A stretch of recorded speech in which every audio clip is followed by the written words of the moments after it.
Welcome, ladies and gentlemen. Welcome back. This is James Corbett of CorbettReport.com, and you are tuned into the Geneva Business Insider, where we talk on a monthly basis to our friend David L. Smith of the Geneva Business Insider blog about everything, about life, the universe, everything, but more specifically about news, geopolitical, social, economic, and otherwise. And as I always start out by saying, there's never a lack of things to talk about, so many things lined up on the plate for this conversation. But first of all, let's introduce him here into the program, our co-host David Smith. Thank you again for your time, as always. How are things in Geneva today, David? Well, today is kind of wet and damp and the winter is beginning to come. So we had the wine festivals last weekend, and it now feels that the hangover of winter is about to come. You know, that's kind of my image of Geneva, and I don't know why that is, but at any rate, I'm glad to hear that reality lines up with my imagination. All right, okay, well, as I say, we have so much to get into this month, and there are so many things taking place around the world, Ebola and protests and all sorts of things making headlines, but as we are wont to do here on this program, we want to drill down and find some of the stories that perhaps are not on people's radar, but maybe should be for various reasons. And so this month, I wanted to start out with an interesting story about Libya's sovereign wealth fund, the Libyan Investment Authority, and an ongoing legal case that it has with Goldman Sachs. Surprise, surprise. So we can take this, for example, from the Libya Herald, which has a headline, "Opening Salvos in Libya's $1 billion Goldman Sachs suit," from the 6th of October, which notes, "The Libya Investment Authority today began its $1 billion high court action in London against U.S. investment bank Goldman Sachs, alleging that it was duped into investing in complex derivatives, the value of which was wiped out in the international financial meltdown triggered by the American subprime crisis. Between January and April of 2008, Goldman set up for the LIA a portfolio of investments in Citibank parent Citigroup, Électricité de France, Banco Santander, the insurer Allianz, Italian oil company Eni, and Italian bank Unicredit. Today, lawyers for the LIA claimed in court that it had thought that these were straightforward share purchases, when in fact they were complex derivative bets that were only based on the underlying shares. Much of the investment disappeared in the financial crash, and we can get even more information about this, for example, from DealBook, where they talk about the fact that when a lawyer for Allen and Overy went to Tripoli in 2008 to work with the LIA on this deal, she asked what due diligence they had done, and they said, "Do what?" Which is probably a sign that you're about to be swindled in a big way. David, I want your take on this. The swindlers of all swindlers dealing with the Sovereign Wealth Fund of Libya, surprise, surprise, ripping them off. Should we be surprised by this story, and what does it really tell us about the way Goldman Sachs operates? Well, I think it's a lovely story. The LIA fund, or the Liar Fund for short. I mean, it is more of the same. I've been involved in quite a lot of selling these sort of structured package funds, more in private equity than investment funds, and they are very complicated things. Normally speaking, you have a guy called the gatekeeper who is the one who's doing the review to see whether the investment that is being proposed makes sense. But of course, you can bypass all of these things, especially if you're a sovereign fund and you're accountable to nobody but the people. Because as we all know, the people, no one's accountable to the people in the world anymore. And I suppose under Gaddafi's regime, that would have been particularly prevalent. Now, what commissions were made on it, what occult money was moved to different places, we will never know. But the issue of the documentation of funds like this, they run to hundreds and hundreds of pages of small print, and they should be crawled all over by the lawyers representing the investor, and these things are usually subject, especially with a dedicated fund, to detailed line-by-line negotiation between the lawyers and advisors on the side of the investor and of the investee. So that is a typical way of doing it. Then after that, the money is subscribed and things are invested in accordance with the policy stated. Now, I feel very sorry for Libya if what they've done is they've given carte blanche to Goldman Sachs to do whatever they want, because even if you try and tie Goldman Sachs up in knots, I mean, squids have a tendency of being able to wriggle out of most of the knots that you put around them. At least they have enough hands to untie the Gordian knot that is actually placed upon them. So, where is this going to end up? I don't know. $1 billion is a lot of money to some, but not a lot to others. I mean, the total amounts of money that were, I think, in the foreign reserves of Libya were something of the order of a couple of 100 billion. So $1 billion loss is unfortunate, but not the end of the world. What we should remember, of course, is where did the Libyan gold go? Because all the indications are that that was stolen by the Western powers and has never been seen again.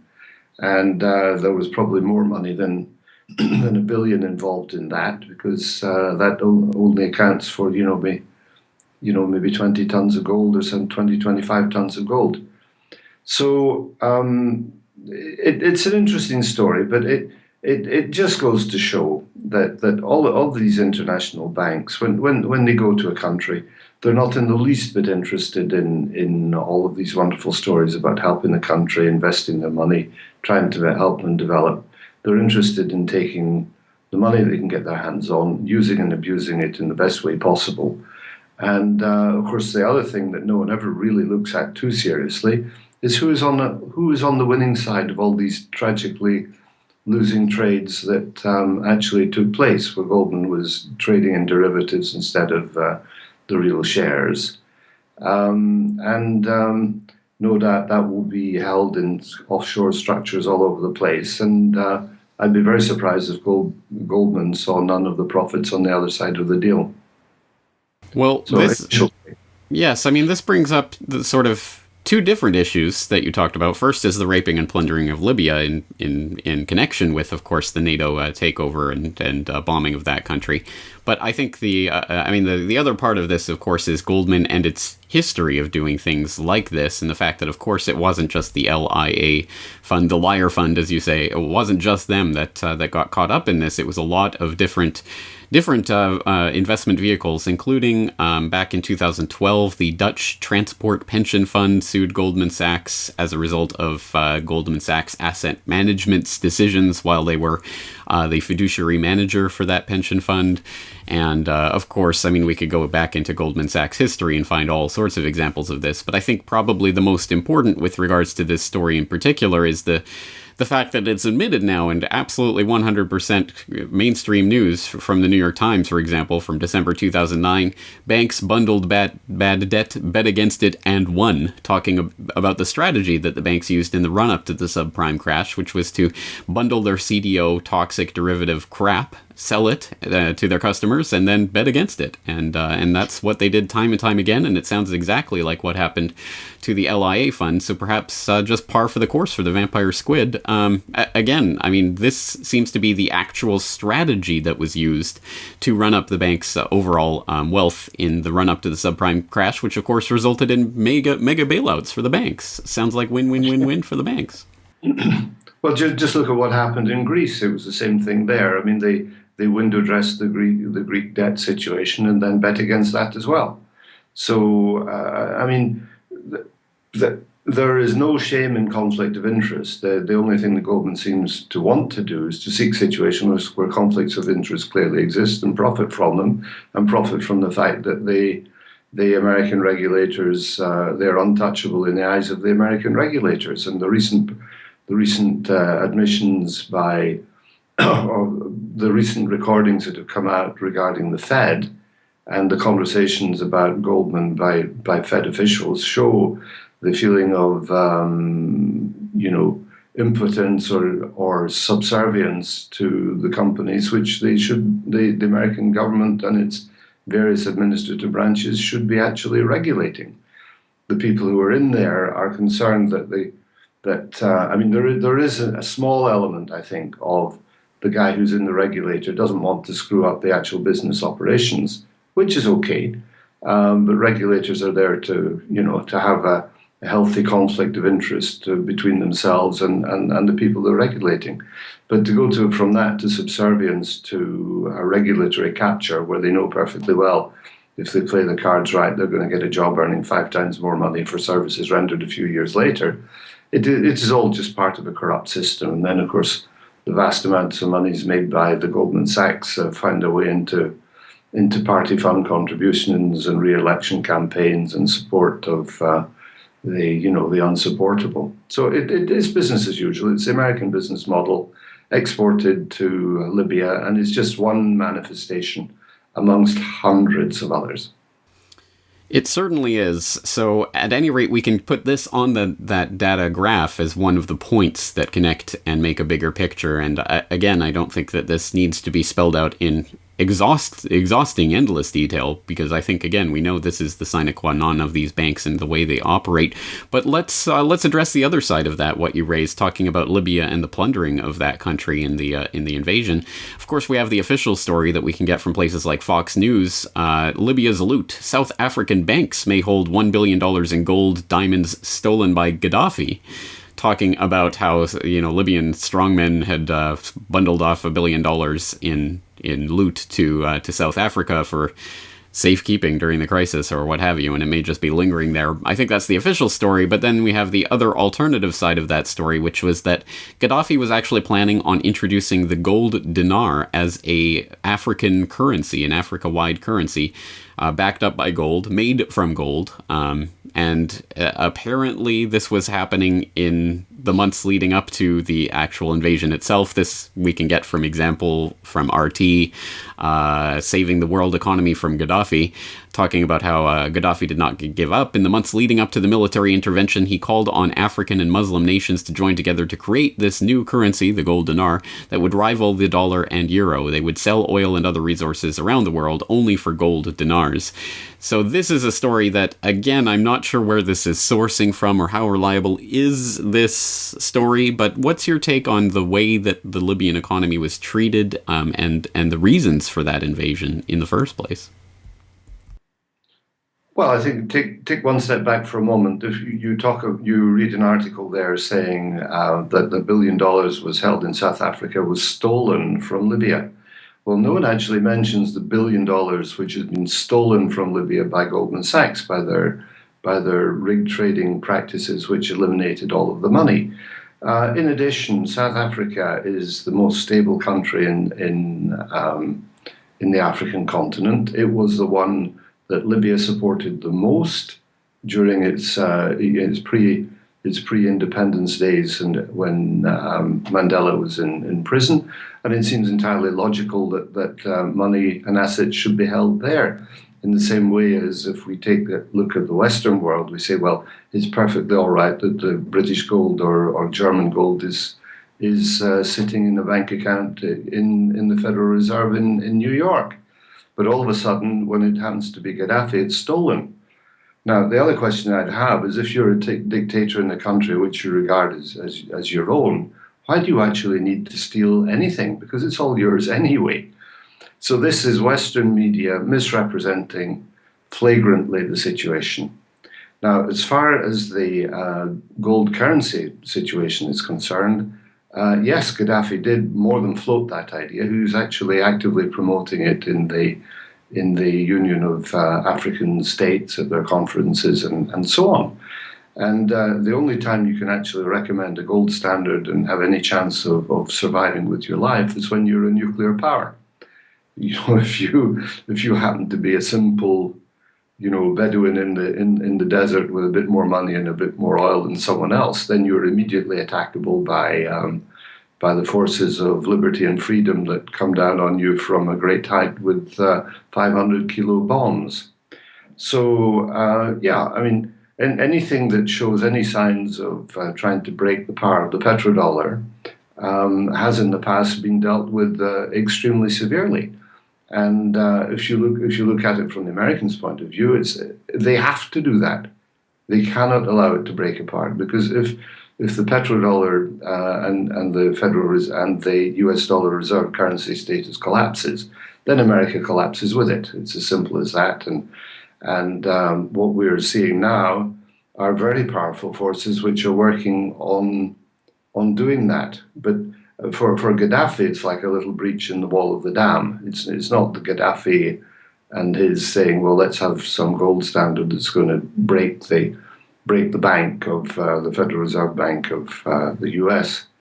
But it is other people who are saying, yes, that's a good idea, and we see it as the only way away from the American hegemony and the only way to break their capacity to destroy the value of our wealth globally by printing their money, and the only way to re-import the inflation that they're currently exporting to the source and origin of the problem, which is the mad American government that we seem to have in place today.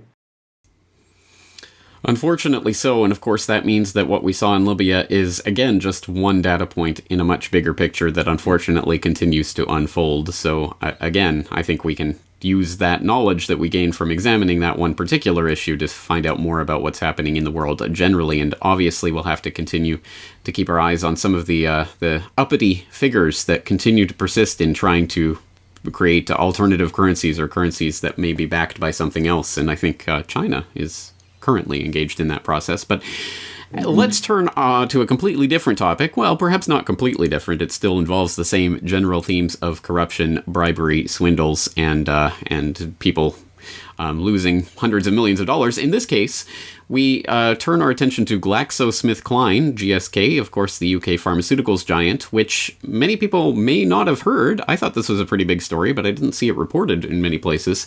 GlaxoSmithKline was just fined $490 million by China for bribery, and we can take this from BBC News. Quote, China has fined UK pharmaceuticals firm GlaxoSmithKline $490 million, that's 297 million pounds, after a court found it guilty of bribery. The record penalty follows allegations the drug giant paid out bribes to doctors and hospitals in order to have their products promoted.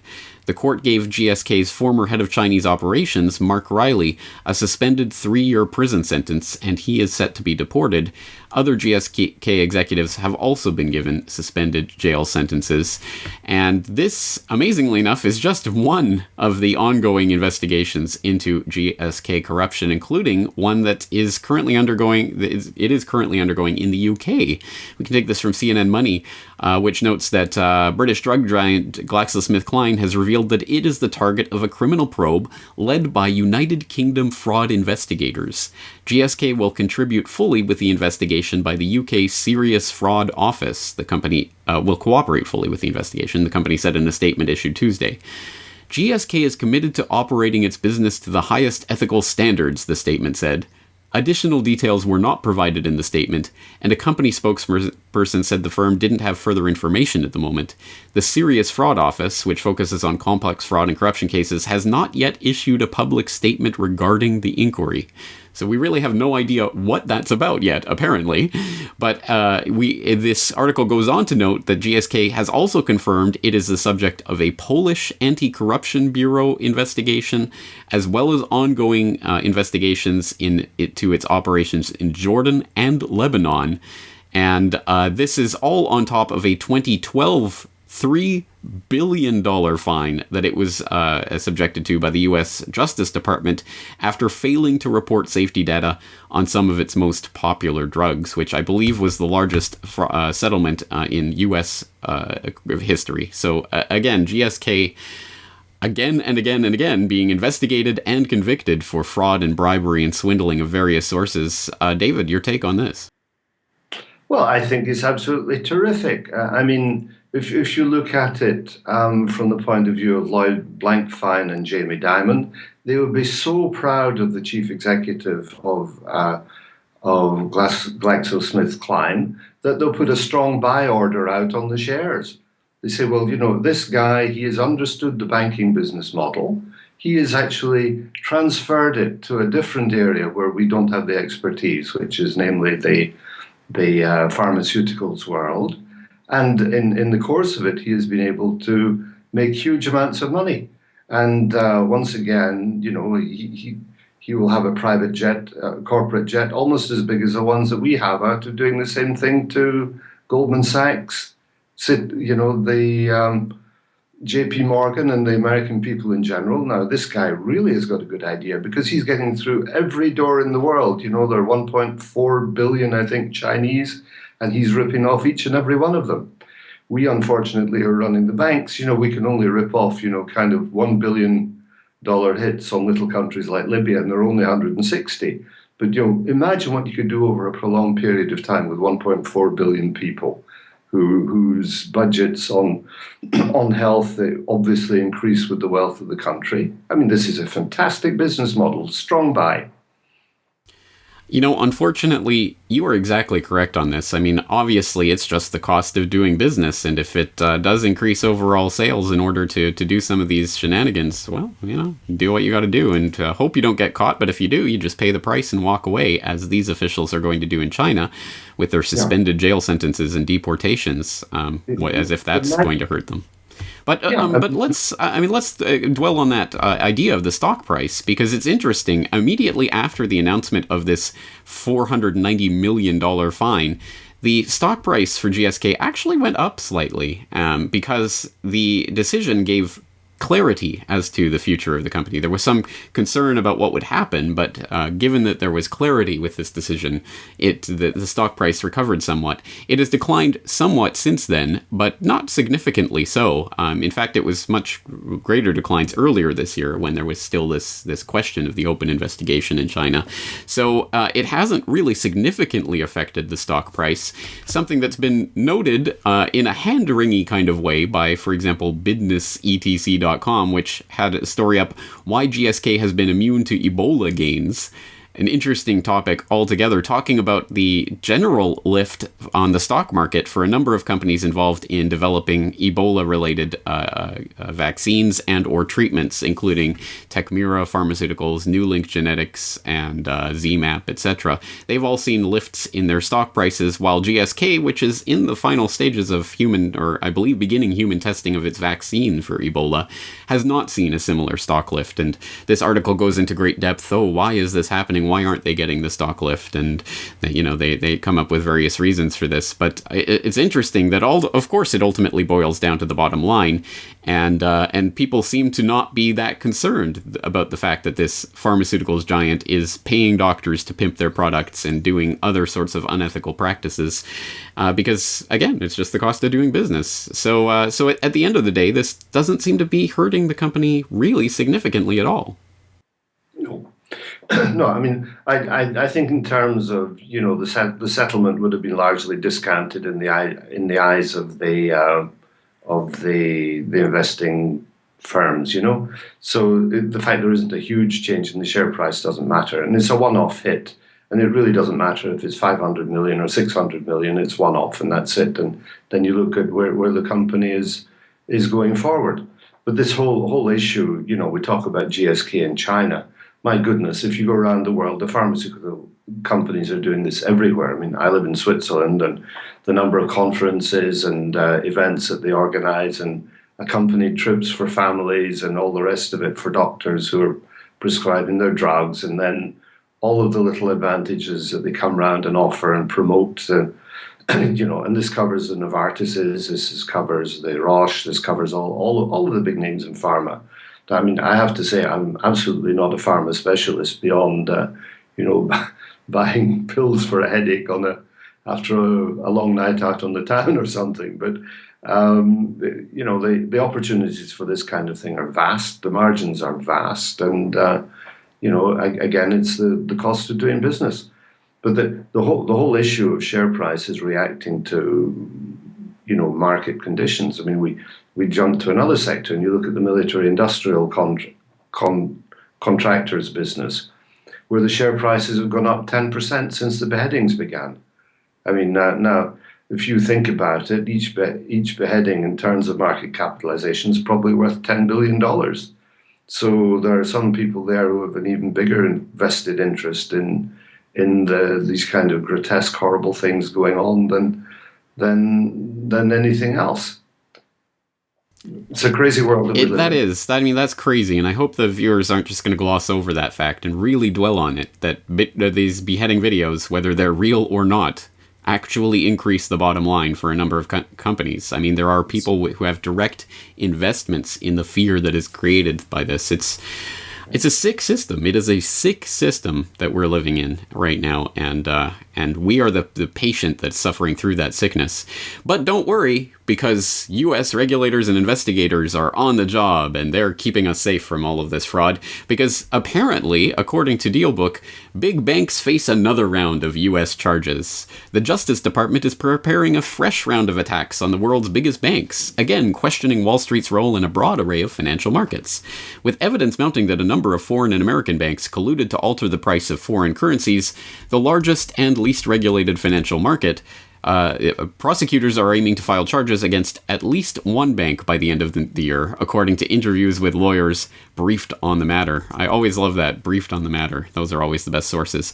But I think the article might tip its hand a bit later, where it says the charges will most likely focus on traders and their bosses rather than chief executives. Surprise, surprise. As a result, critics of the Justice Department might view the cases as little more than an exercise in public relations, a final push to shape the legacy of Attorney General Eric Holder, who was blamed for a lack of criminal cases against Wall Street executives. And all I've got to say is that sounds like hitting the bullseye right there. But David, your take.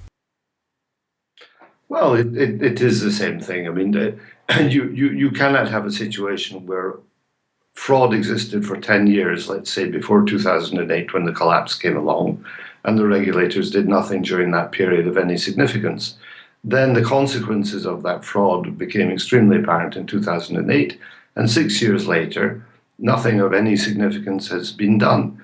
As you say, they dump on some trader who is nothing more than a guy trying to execute the instructions that come from above.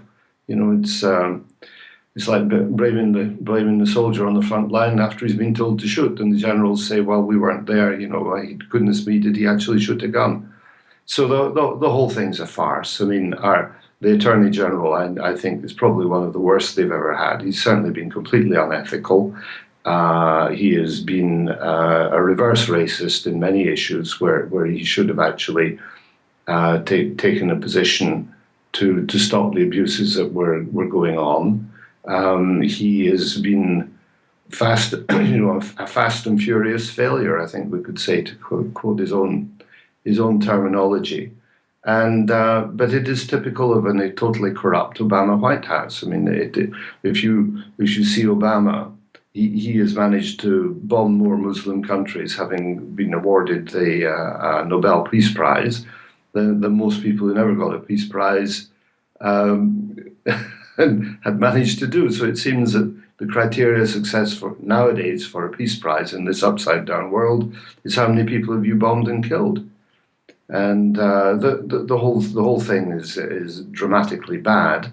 And I will be very happy to see Mr. Holder leave and do a Timothy Geithner, no doubt, and write his memoirs and go back as an overpaid senior partner of a big law firm where he uses his influence to an inside knowledge of cases to make sure that there are no prosecutions and such like things, which is basically par for the course once again in the corrupt, crony capitalistic American system that exists today.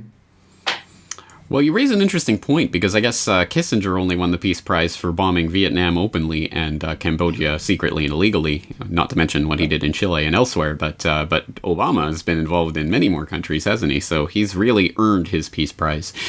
Again, just another sad indictment of the world system that we're living under at the moment. And I think it's important for all of us to come out strongly against this PR campaign for Holder, this idea that this Justice Department investigation that's going to throw a few traitors under the bus is somehow going to really be justice for what happened in the absolute swindle that has occurred and is still occurring as a result of the 2008 bubble popping.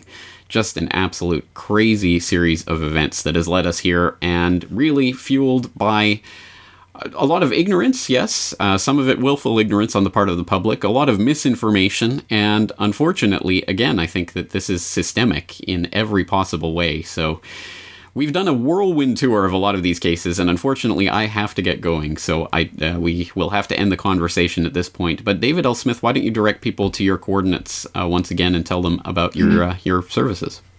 Yes, sure. Well, you can find me on the Geneva Business Insider.blogspot.com.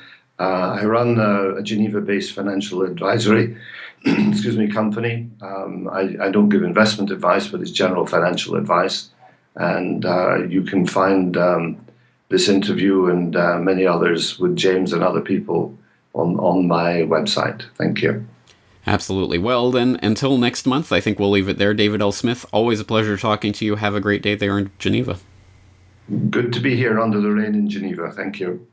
Bye.